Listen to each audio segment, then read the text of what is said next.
Et c'est des gens qui me posaient la question en Kabylie en me disant oui, nous sommes dans la revendication de notre identité, etc. Je suis d'accord, mais je défends ça. Mais je défends deux choses.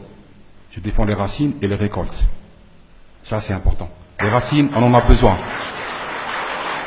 Et les récoltes, on en a besoin. Nous réclamons le droit aux ancêtres, c'est vrai, mais nous sommes responsables face à nos enfants. Donc, il faut revenir vers ses ancêtres, mais il faut être un digne ancêtre pour ses arrière-petits-enfants. Ça, c'est très important. Nous ne sommes pas dans le culte du passé. Nous sommes dans le culte de nos origines, mais aussi dans le culte de nos avenirs. Ça, c'est très, très important. Donc, pour l'identité, je me revendique de ce que je suis. Je suis fier de ce que je suis. Et je veux partager ce que je suis. Sans exclusion, sans haine, sans sentiment d'infériorité, sans colère. D'accord? Je suis pour une identité du partage et de la générosité. Donc, ce n'est pas à moi qu'il faut poser la question. Moi, je sais qui je suis. Je n'ai pas de problème d'identité. Franchement, je n'ai pas de crise d'identité. Ceux qui ont une crise d'identité, c'est ceux qui la refusent. Moi, je me sens bien.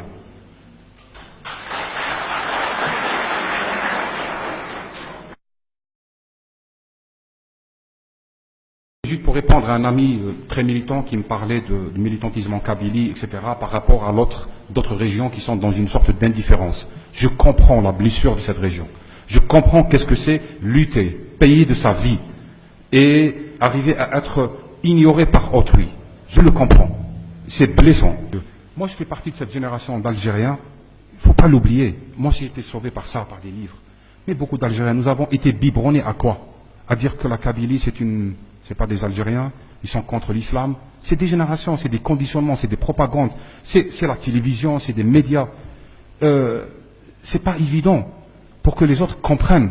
Je dis pas que je justifie, je ne justifie pas, mais je dis il faut qu'on arrive à créer un consensus commun, parce que votre liberté est la mienne et ma liberté est la vôtre. On n'a pas le choix de toute façon. C'est un parcours que j'ai vécu moi-même. Vous savez qu'est-ce que c'est un parcours d'un Algérien qui est né dans un village qui s'appelle Masra, qui arrive 30 ans après à écrire sur l'histoire de l'arabité, comme quoi c'est une colonisation horizontale? Le parcours est beaucoup plus long que le vôtre ici.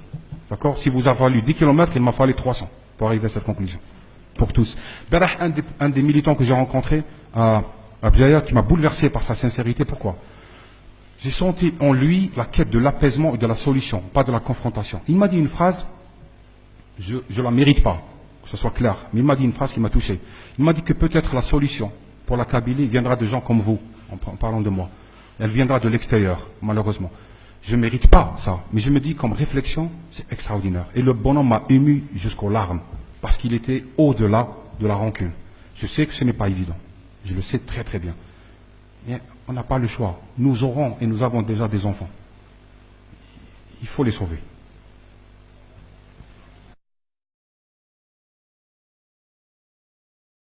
Et si vous êtes là, ici, maintenant, et si je suis là, vous savez pourquoi?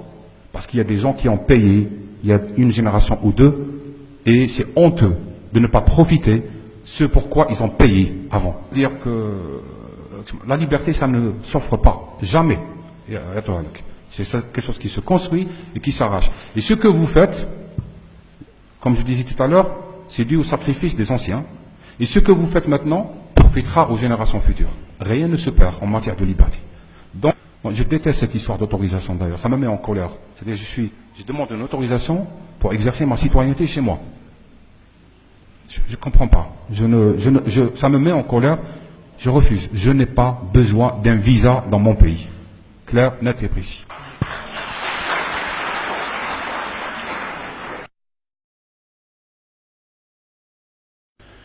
Écoutez, la religion, il faut que ce soit clair. Je ne suis pas anti-religieux. Je ne suis pas pro-religieux. Je crois que c'est de l'ordre de l'intime. D'accord? On est responsable de sa vie, on choisit son Dieu, on choisit sa religion. Moi, je me bats pour que l'islam soit un choix, pas une obligation. Ça, c'est très important. Je me bats pour que ça soit un droit pour chacun, mais sans être une obligation pour autrui. Les gens sont responsables de leur vie. Si quelqu'un pense avoir trouvé Dieu, tant mieux. Si quelqu'un pense qu'il doit le chercher, mais qu'il le fasse. Si quelqu'un dit, je ne veux pas prendre ce chemin, je ne veux même pas aller à pied, je veux faire demi-tour. Mais il est libre. J'ai dit, c'est la seule chose qui puisse sauver la religion, c'est la laïcité. Bien sûr, les gens Les gens vont vous dire, comment ça se fait? La laïcité, c'est le contraire. Bien sûr, les islamistes, ils ont réussi à transformer le mot laïque en mot athée et anti-musulman. C'est pas vrai. Pourquoi? Parce que s'il y a de la laïcité avec de la religion, ceux qui viendront à la religion viendront de bonne foi. Ni pour avoir un poste de député, ni pour être maire, ni pour se faire de l'argent. Donc, ils ne passeront plus là par la religion pour accéder au pouvoir. Il y aura une séparation, et celui qui viendra à la religion le fera comme l'abbé Pierre, le fera comme Mère Teresa, le fera comme Gandhi ou d'autres. Il viendra pour sauver les autres, pas pour qu'ils votent pour lui. Et ça, c'est très important. Là, on me pose aussi la question, vous êtes musulman, vous l'êtes pas?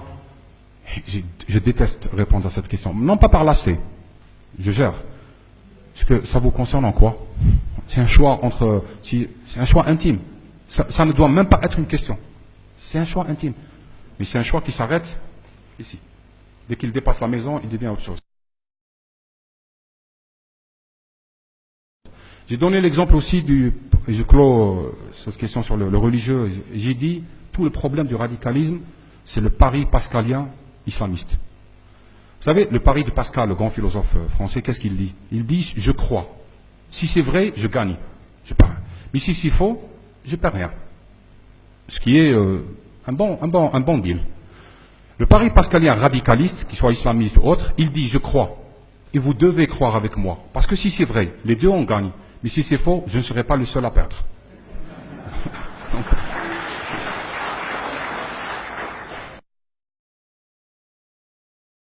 pour le mouvement indépendantiste, etc., je suis quelqu'un qui aime ce pays et qui voudrait que ce pays soit libre.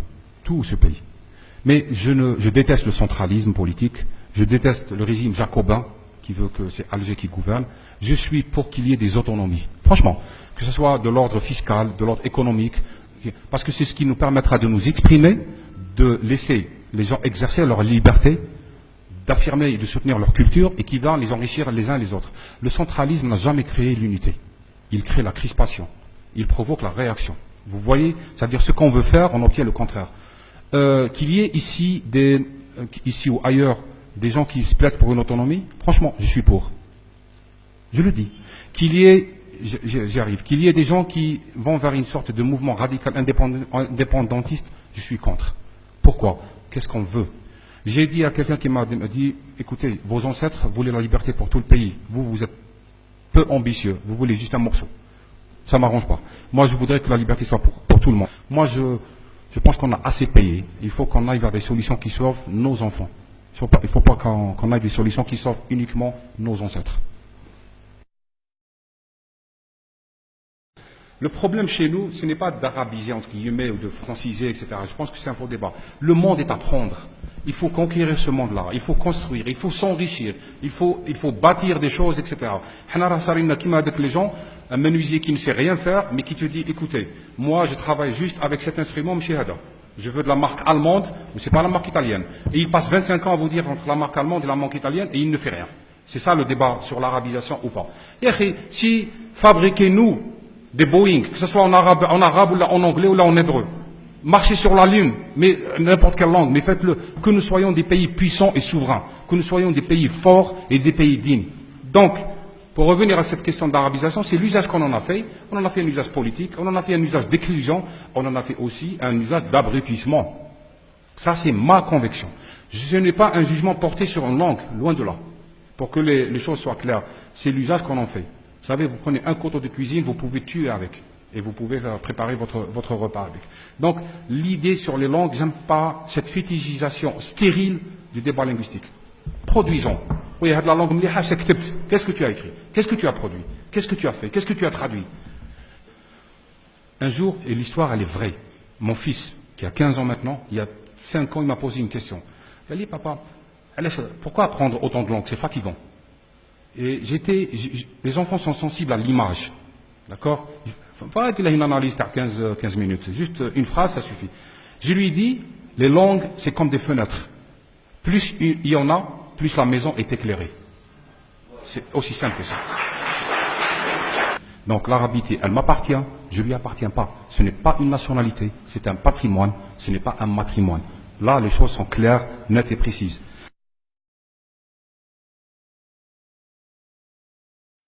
Sur Colonie. Non, j'ai jamais écrit que le problème vient de l'islam. Je ne suis pas théologien. L'arnaque, une des grandes arnaques, il me dit oui, Kamal Daoud écrit contre l'islam. Non, j'ai écrit contre les musulmans et des musulmans. Mbadi Goulouli, c'est la même chose. C'est pas la même chose. Il ne faut pas se cacher derrière. L'islam, c'est une religion. Les musulmans, ce sont des choix, des comportements, etc. Dire que nous sommes sales, nous n'avons aucun rapport à l'écologie, c'est une vérité. C'est pas insulter l'islam. D'accord? Ça n'a rien à voir. Dire qu'il y a des voleurs de chaussures dans les mosquées, il y a des voleurs de chaussures dans les mosquées. D'accord? On le sait tous, ça n'a rien à voir avec l'islam. Qu'est-ce que j'ai dit? J'ai dit que nous avons un rapport douloureux avec la femme. C'est pas vrai? J'ai dit que la femme, elle vit comme si son corps était un crime. C'est pas vrai? J'ai dit que nous avons un tel rapport que nos femmes ne peuvent pas sortir dans le centre d'Alger à partir de 20 heures. C'est pas vrai? J'ai dit que tant que nous guérissons pas notre lien à la femme et à l'amour, comment pouvons-nous désirer le monde? Est-ce que j'ai menti? J'ai dit que lorsque la femme est libre, je ne me sens pas prisonnier, je me sens en sécurité. C'est faux? Qui a dit que c'est faux? Les gens qui vivent de l'autre côté. Mais les gens qui vivent là-bas savent que c'est vrai. Donc ce que j'ai écrit, je le revendique. Et je le revendiquerai toujours. Je viens de terminer un papier hier pour parler de ça. D'accord? Ce n'est pas de la trahison. Le point, l'arnaque, c'est qu'ils font passer celui qui parle de la condition de la femme et de la liberté de la femme pour un traître au service de l'Occident. C'est-à-dire, moi, c'est la vertu, ou celui qui dit, quand même. Il y a eu au Maroc, vous avez suivi au Maroc, un viol dans un bus. J'avais tort? J'avais pas tort. Il y a un discours bigot dans le monde dit arabe. D'accord? Quelle est la géographie la plus grande consommatrice de sites pornographiques? D'accord. Et en quelle saison? Le pic de consommation, durant le ramadan. D'accord? Donc, arrête-toi, j'ai pas tort.